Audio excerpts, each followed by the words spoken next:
Bapak-bapak kepala dusun, RT RW,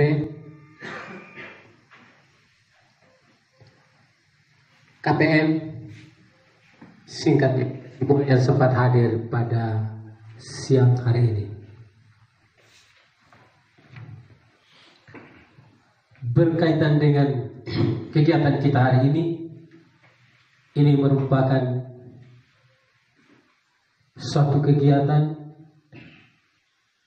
yang sudah diatur oleh undang-undang berkaitan dengan penetapan penerimaan PLT dana desa yang sudah ketiga kalinya kita laksanakan hal seperti ini. Namun untuk tahun ini menyampaikan satu dua hal. Kita perlu menyampaikan puji syukur kepada Tuhan Yang Maha Kuasa atas berkat dan kasih-Nya, sehingga pada kesempatan ini kita boleh berkumpul di sini guna membahas satu agenda, yaitu Musdesus. Awal sapaan saya perlu menyampaikan dulu bahwa kehadiran Bapak Ibu sekalian di sini di surat kemarin mungkin para produser sudah buat penyampaian, kita kenakan protokoler, yaitu pakai masker, dan ini berbicara dan desa. Nanti kita diargumentasikan untuk melakukan pengiriman data. Oke.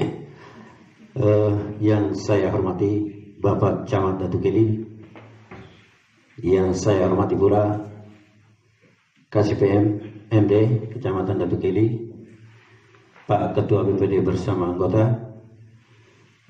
Bapak Musolaki yang berkesempatan hadir,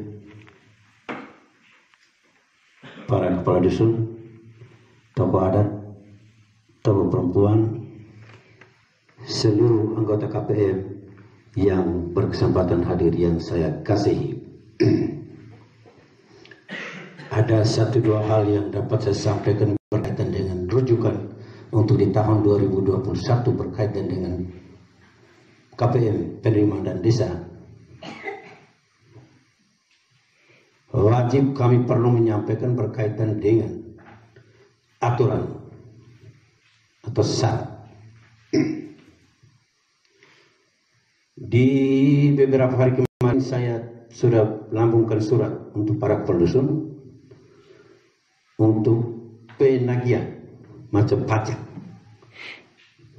door to door, yaitu data, nomor KK-nya, intinya nomor KK-nya, nomor kartu keluarganya, sudah kami jalankan. Namun pertimbangan saya supaya memaksimalisasikan data itu, supaya Bapak Ibu tahu betul, jangan polemik di antara kita, kami harus hadir lagi Bapak Ibu pada kesempatan ini. Kenapa kami hadirkan seluruh KPM dari 52 orang yang dilakukan penerimaan keuangan di 2 tahun berturut-turut? Kami akan lakukan crop check kembali data. Poin paling pertama, nomor kartu keluarganya. Saya sampaikan sekali lagi, untuk tahun 2022 ini sudah tidak dapat diakomodir berkaitan dengan data. Olehnya itu, kemarin luar biasa ya menurut saya sendiri secara pribadi dengan kebijakan yang saya ambil, yang saya ambil. Namun diberi ruang, Bapak Ibu sekalian, diberi ruang selama 2 tahun berturut-turut. Kalau kita mau hitung nilai uang yang Bapak Ibu sudah terima, semestinya harus ucapan terima kasih kepada pemerintahan desa, harus ucapan terima kasih kepada BPD, harus ucapan terima kasih kepada pihak kecamatan yang meloloskan Bapak Ibu sekalian. Saya berulang kali, data ini bukan untuk hanya kita prioritas ke uang, orientasi ke ujung 4 sudut. Data pribadi itu penting. Hidup ini tidak ada data hanya nempel di pohon benalu itu. Tahu tidak benalu itu? Sama ngereserembira takalak pukali mbara yang mengerlake sengoko lain. Itu tidak bisa untuk sementara, Bapak Ibu sekalian. Data akurat, data yang jelas itu justru karena kita mau lihat identitas nomor NIK-nya. Oh betul-betul dia warga, betul-betul dia ini warga negara Republik Indonesia. Nyatanya sehingga kita ngalah hadir di tempat ini dalam suasana kekeluargaan. Lalu kaitan dengan kegiatan kita hari ini, jadi ini saya tahun kedua Pak Kades ya. Saya tahun lalu saya hadir juga di sini membicarakan hal yang sama, tapi kali lalu itu banyak kebijakan yang diambil Pak Kades kemarin. Tahun lalu itu banyak kebijakan yang diambil dengan ketentuan bahwa sehabis itu yang menjadi kekurangan kita, kekurangan si penerima yang memang diambil kebijakannya, kita masih urus. Kalau sudah, karena itu kaitan dengan identitas kita.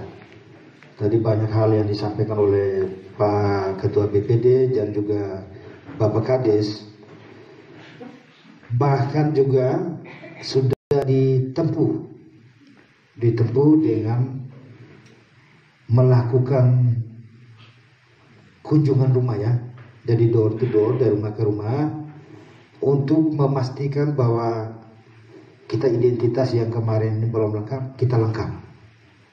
Tetapi apa yang disampaikan Pak Kades tadi, ada masih banyak juga yang belum.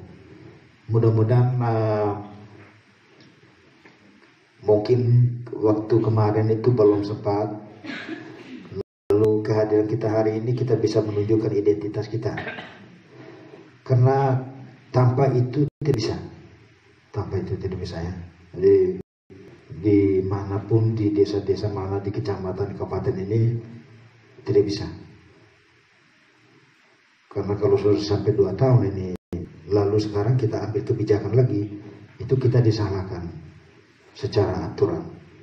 Nah kalau disalahkan, siapa yang menjadi tanggung jawab begitu? Yang disalahkan ketika kita ambil kebijakan itu, maka kita yang hadir hari ini disalahkan secara aturan. Itu sangat bahaya. Kira-kira saya tanggung jawab baru mata istilahnya. Ini tidak mungkin. Lalu Pak Kades juga memberikan satu contoh baik ya, Bapak tua saya, Bapak-bapak ini, Pak Kades ya. Ini Bapak ini luar biasa. Sudah umur seperti ini tapi dia masih mau mengurus identitas pribadinya. Jadi luar biasa. Luar biasa. Ya, karena kalau tanpa kartu keluarga itu susah, sulit. Kami alot ya di Batunggere Marilonga itu, Pak Kepala Desa sampai bingung mestinya warganya. Kok selama ini kita kasih di kemana saja? Uang terima banyak tapi tidak kemana. Kan Kepala Desa tidak terima. Warganya disampaikan. Bahkan ada yang juga identitasnya lengkap tetapi kegiatan di desa tidak ikut, tidak ambil bagian. Terus pada tadi disampaikan Pak Kades bahwa demi kemajuan jalan yang kita mau lewati, hanya mau bersihkan saja harus ada perintah. Ini lalu saat disampaikan mungkin mau bakti bersama, tidak mau ikut. Ya kemarin Pak Kades sampaikan ada pernyataan dari Kades Maroles dari Batunggere Marilonga sampai kamu saya usir dari sini. Kenapa? Pemerintah bantu itu dapat yang lain ada bantuan, tapi mau bantu kenapa ya? Dalam kebersihan untuk dirinya sendiri, lingkungan kita sendiri tidak mau. Menjelaskan mekanisme musyawarah dan menyampaikan aturan-aturan persyaratan. Setelah saya menjelaskan, forum diberi kesempatan untuk menyepakati berdasarkan hasil validasi dan verifikasi data KPM yang ada di Desa Maros Selatan.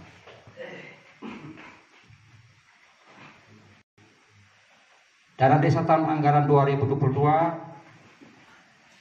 amanat memberikan wajib menganggarkan untuk BLT sebesar 40% dari dana desa yang masuk ke desa itu. Kita di Maros Selatan ini, kalau saya tidak salah hitung, kita di BLT tahun anggaran 2022 kita harus habiskan kurang lebih 358 juta. Kemarin saja kita habis hanya 187, 2 kali lipat yang kita harus habiskan. Kemarin 187, tahun 2022 kita harus habiskan 358 juta. Itu khusus untuk BLT. Penanganan virus 8% tetap.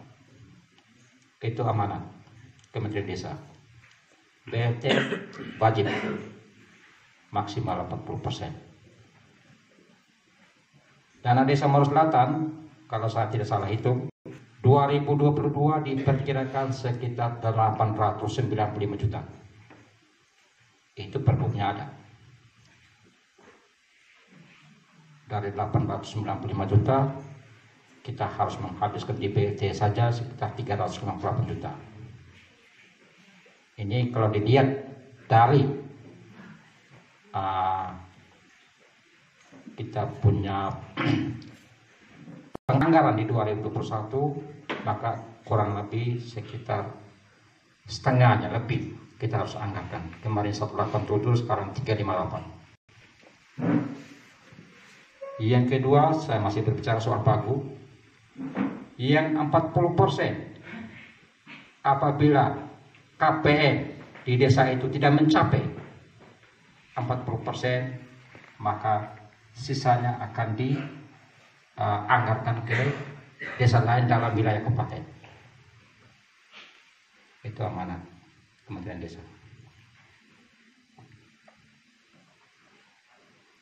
Dari 40% yang dianggarkan, minimal syarat dan persyaratan tidak berbeda jauh dari tahun-tahun sebelumnya. Yang pertama, kakak penerima itu adalah kakak miskin. Kakak miskin, saya yakin mungkin di sini belum ada yang kaya, atau sudah ada yang kaya di Maros Selatan? Belum. Berarti masih kakak miskin. Dibuktikan dengan kartu keluarga. Bukan saya kakak miskin tapi tanpa kartu keluarga. Itu langsung dicoret, tidak boleh. Yang kedua, kepala keluarga bersama anggotanya dalam kartu keluarga itu belum pernah menerima bantuan dari pihak manapun, baik PKH, BPNT, dan dari negara maksudnya. Kalau yang dari LSM itu tidak masuk. Kan bantuan itu hanya sebatas spontanitas, paling beras 5 kilo, gula 1 bungkus, itu sudah. Terus yang berikut, kakak yang kehilangan mata pencarian karena akibat dampak dari coronavirus. Itu wajib kita diskusikan dan masukkan KPM penerima BLT.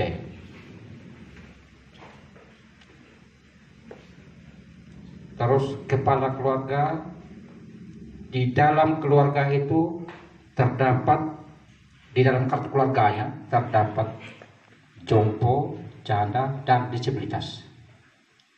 Itu kepala keluarganya kita akomodir di BLT. Itu soal syarat.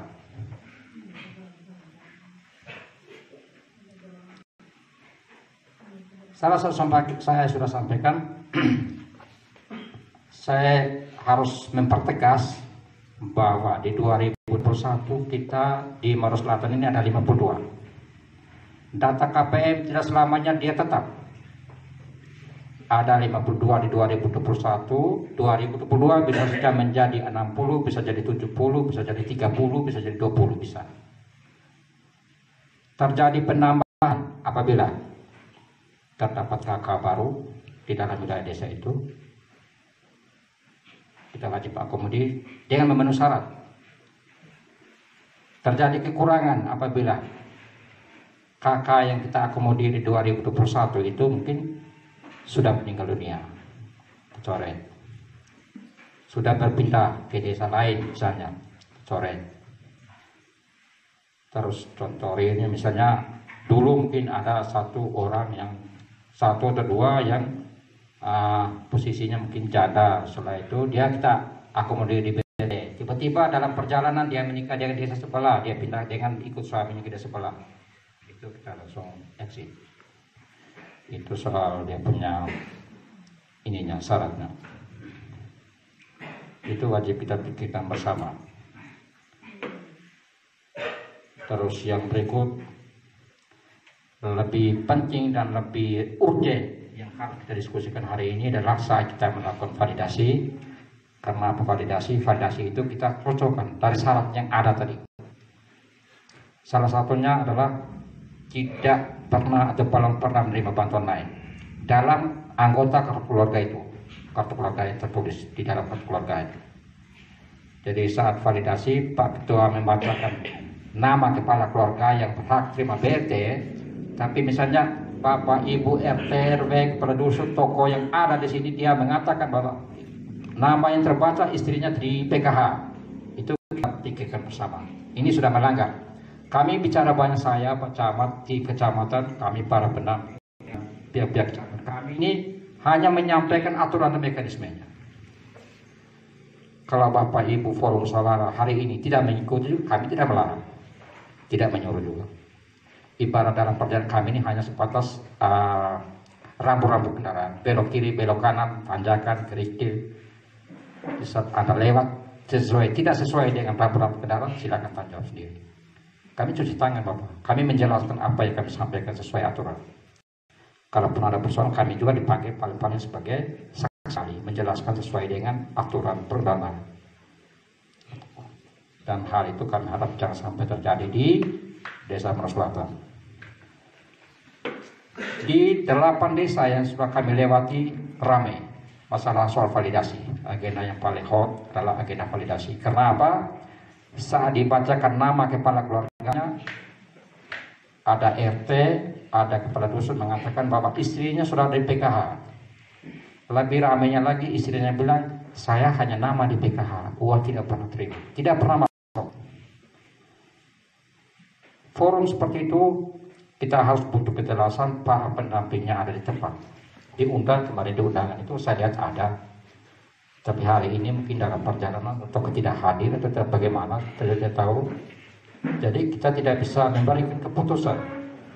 Kami secara mekanisme kami berpedoman nama yang ada di BLT, nama yang ada di PKH, BPLT, salah satu keluarga yang kepala keluarganya kita akomodir di BLT, kalau nama itu ada di pihak sebelah, kami menyarankan tidak diperbolehkan. Kalaupun mereka hadir dan mereka mengklarifikasi, baru kita mengakomodir. Mereka bisa mengatakan, betul nama ada, tapi ibu ini sudah keluar karena sudah tidak ada tanggungan, misalnya. Tidak ada tanggungan anak sekolah, misalnya. Tidak ada ibu hamil dalam keluarga itu. Kan mereka mengalaskan bahwa bantuan itu berdasarkan kriteria tersebut. Ada anak sekolah, ada ibu hamil, ada bayi balita, segala macam. Di saat dipertanyakan mereka biasanya memberikan jawaban-jawaban seperti itu. Kemarin di Unggul lebih ramai, mungkin hari ini mereka mencari pendamping PKH untuk memberikan kualifikasi. Kan ada yang 2 tahun, yang tidak pernah masuk. Ada yang masuk Januari 300, Desember masuk lagi 300. Yang Februari sampai November tidak pernah masuk. Itu rawat. Di saat kita menganggarkan, mengakomodir nama kepala keluarganya, ternyata nama istrinya atau nama anaknya ada sebelah, kita tidak bisa menjawab mengakomodir kepala keluarga karena nama ada sebelah. Tapi kesian warga desa, tetangga keluarga kita juga. Di sebelah juga tidak dapat apa-apa, dapat paling pertama. Tapi namanya tetap ada. Setiap tahun minta update terakhir ada, tapi barangnya tidak pernah ada. Ada beberapa desa pendampingnya menjelaskan bahwa tunggu saja pasti masuk. Ada yang mengatakan tidak ada tanggungan lagi. Kalaupun tidak ada tanggungan, keluarkan pernyataan secara tertulis supaya nama orang itu kita bawa ke PT. Karena dari 40% cukup banyak, 358 juta. Sementara calon penerima kita tidak mencapai. Kesian uang desa Maros Selatan harus bawa ke kabupaten ke kecamatan lain. Misalnya bawa ke Baria yang 10.000 jiwa, 10.000 kakak di sana. Mereka di sana mungkin sebagian besar bawa ke PT semua. Kan disyaratkan untuk mencapai 40%.